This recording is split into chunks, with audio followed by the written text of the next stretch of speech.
John Beltran, Dave Ewing back from Platte Valley High School in Kersey, where the Beat Diggers are in the lead 34-8. As we're about to head to the third quarter, and Brush will receive the second half kickoff. Beat Diggers did not punt in the opening half. They scored on 5 possessions. Touchdown runs of 1, 6, and 77 by Joe Rosenbrock. And a scoring run by Connor Weiser from 1 yard out, and a 61-yard pass from Eric Garcia to C.J. Kukas. So it's been a one-sided affair after the initial touchdown by Platte Valley, as the captains will meet at midfield. And like Dave was mentioning, let's see if Platte Valley chooses to go with the wind or against the wind. It's not going to make a difference to the Beat Digger offense. And so Platte Valley looks like they're going with the wind. Yep, they're going to try to kick it hard and try to get that thing down the field and play as long as they can tonight. I don't blame them. I think that's a good choice on their part. You know, they can't afford to give Brush good field position kicking into the wind, especially when you're going to be kicking to Rosenbrock. You know, that guy's he could run all the way down the field on you. So, well, I mean, the bottom line is that the Beat Diggers are looking to shorten the game, and as you said, you know, Platte Valley's looking to play as long as they can. They're looking to extend the game. Yeah. And that's what happens when you're down by 26. You look for anything you can in order to turn the momentum in your favor. And a lot of the times that's doing, you know, whether it's one intangible, having the wind at your back, or pulling out a gimmick play on offense, you've got to do it. Because in sports, it's the same thing as life. You do the same thing over and over again and it doesn't work. Why do it? So Bailey Collins to kick it off. And that ball is squibbed. The ball is loose, and the Beat Diggers, did they fall on it? No, I think Platte Valley did. A Beat Digger was there. But the second time in the game, and that is Trent Barrenbrook recovering the ball for Platte Valley. Are they going to give the football to him? I would think. Looked like Platte Valley recovered it at the 41-yard line of Brush. And I don't know what the officials are waiting on. But I'll tell you what happened. The first time Platte Valley did the onside kick, they did it out of a bunch formation. All the guys were, except for, like I said, the two wide guys, everybody else was right there behind the ball. That time, they approached the ball really fast. They showed the onside kick, and then they didn't do it. They all spread out, and then they came out and did the onside kick anyway.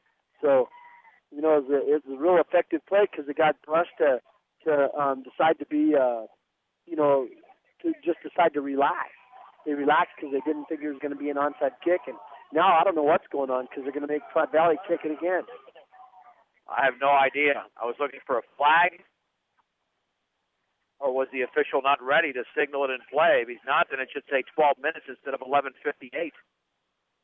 I have no clue. Either way, the Beat Diggers are not going to be ready for that.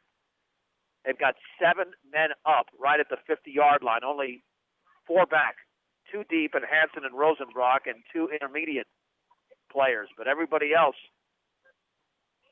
is right near the 50-yard line. So let's see what Platte Valley decides to do, trailing 34-8 as they kick off. And now it does say 12 minutes, so I guess the ball was never ready for play. Bailey Collins will squib this one. It'll be picked up at the 34-yard line, and I think that's Weiser to the 39, close to the 40-yard line to the Beat Diggers. Once again, with outstanding field position to begin a drive. They haven't had too much bad field position all night. No, they're sitting good. I'll tell you what, that was neat to see those guys that were playing the position behind that front line on the kick receive. That time they were a little more ready for the football. You know, they were expecting an onside kick or a squib, or at least remembering it just happened to them. So they were ready to go that time, and that's going to be a good lesson for those guys to remember as the season progresses. 1st and 10 for the Beat Diggers at their own 40-yard line. Garcia under center. It's going to hand it off right side to Seawald, corralling that football across the 45 to the 48.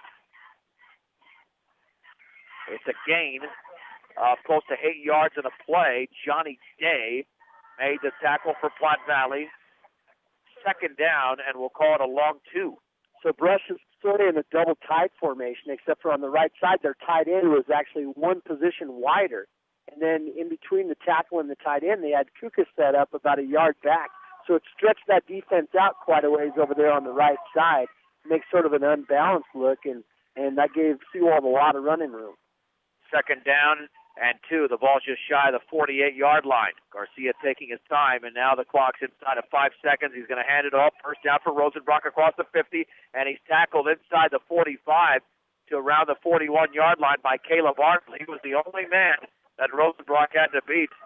It could have been his 4th touchdown of the night, but nonetheless a gain of 12 for Rosenbrock and a first down. You betcha. And again, attacking that right side over there where they have them stretched out with that extra blocker.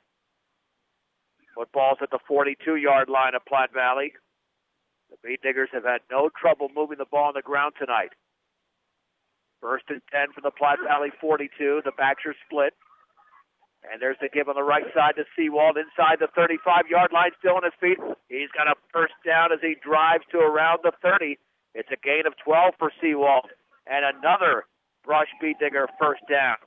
Now they've got that Platte Valley defense on their heels, and the Broncos are subbing a lot of players in there trying to figure out what they got to do to get off those roller skates, and Brush is just running downhill on them. J.J. Sardina made the tackle. For great family entertainment, check out Fire Lanes at 220 Cambridge and Brush. Walk in or reserve your time and your lane at Fire Lanes today. First and 10 for the Bead Diggers at the 30-yard line of Platte Valley.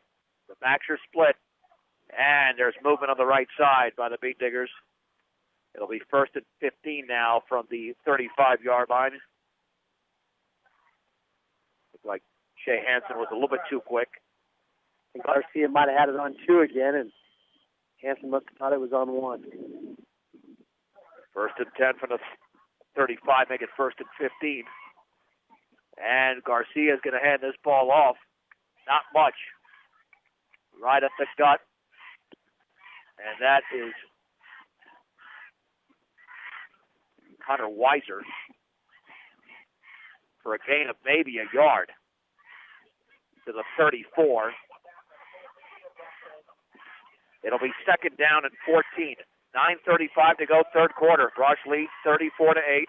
This is the opening possession of the second half. Seawald and Rosenbrock now in the backfield for the Bead Diggers. On second down, there's the give to Rosenbrock. He's got a big hole up the middle still on his feet, and he's inside the 30, and he stretches out to around the 26-yard line. So Rosenbrock with some hard running, he just shoots right through that hole, and he picks up 8 yards in the play. It'll be third down and about 6 to go.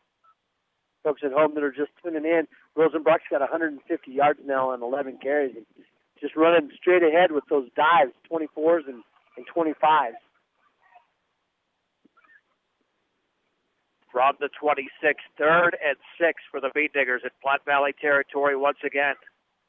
Garcia again making sure time is taken off the clock. He'll hand it off on the right side to Weiser, and he's driving towards that first down marker. I think he's got it inside the 20 as he's tackled along the far sideline by Trent Fahrenbrook and a couple of other Broncos. But it's a first down for Weiser. It's a gain of 6 as the ball's just inside the Platte Valley 20-yard line. Here comes the 7th play of the drive. Platte Valley's defense is 100% in the box. They don't have a corner. They don't have, of course, we don't have anybody split out either. You know, we're in double tight formation, but, you know, they're all up there tight, right across from our tight ends, and their safeties even up there within about 7 yards of the line of scrimmage, and they're doing everything they can to shut this running game down. Bead Diggers need to call a timeout, and I think Randy Dreitz called one with 1 second left on the play clock. 1 second left on the play clock is when the Bead Diggers called that timeout. With 8:10 to go, brought to you by Edwards Wright Price Market in Flowerland. With Brush leading 34-8, and Dave, they're taking time off the clock, nearly 4 minutes, and they still have 20 yards to go. I mean, it'd be nice to get into the end zone on the next play, but sometimes, we've said this before, it's a blessing in disguise if it can take you a couple or 3 or 4 extra plays to get in, just so you wear down the opposing defense and you move the clock. Yeah. That clock. And you know, another thing is about it is with Brush convincingly beating Platte Valley today, you know, a team has to learn if they're going to be, you know, that championship team. You have to learn to pound the nails in the coffin, and this is part of it when you just keep dominating a team and take them out of the game physically and mentally. And I really believe when they're running right at them like this, and every time 4 or 5 yards or more per carry, you know, it does just that. Seawald and Rosenbrock are in the backfield. 1st and 10 for the 20. Garcia, play action, looking to throw. Pressure coming. He's sacked.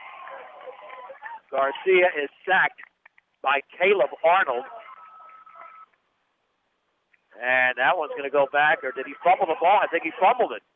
Yeah, it goes over to Platte Valley. I didn't see the fumble at all. But Platte Valley's going to have the football at the 25-yard line. So it goes the other way. The first turnover by the offense in this game. So the Broncos make a play.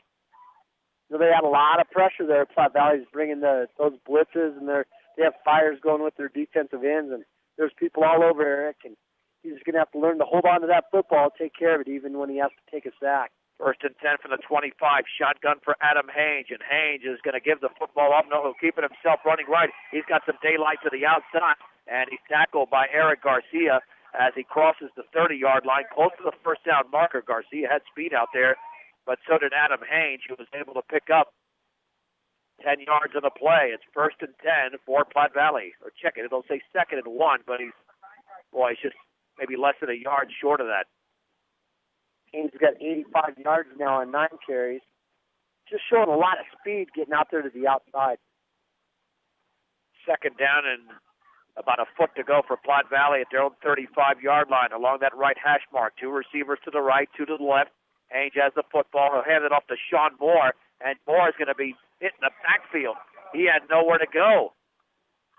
Well, the Bead Diggers with all types of penetration, including Kyle Hefner and Skyler Seawald, along with Austin Acosta and Joe Rosenbrock. The loss is back to around the 32, the loss of 3, and now it's 3rd and around 3. Moore's got minus 6 yards now on 3 carries. It's just been a tough night for him. He tries to run up the middle, but the Diggers are just, not only are they making the tackle, but they're driving him backwards. 7:23 to go, 3rd quarter. Brush leads Platte Valley 34-8. 3rd down and 3 to go for the Broncos at their own 32-yard line. Shotgun for Hange. Angel keeping himself running to his left. Tries to get a block. Breaks out of a tackle. Still on his feet. He's going to get a first down along the left sideline across the 40 to around the 45-yard line. Some outstanding running by the Platte Valley quarterback. Let's see where they marked that football.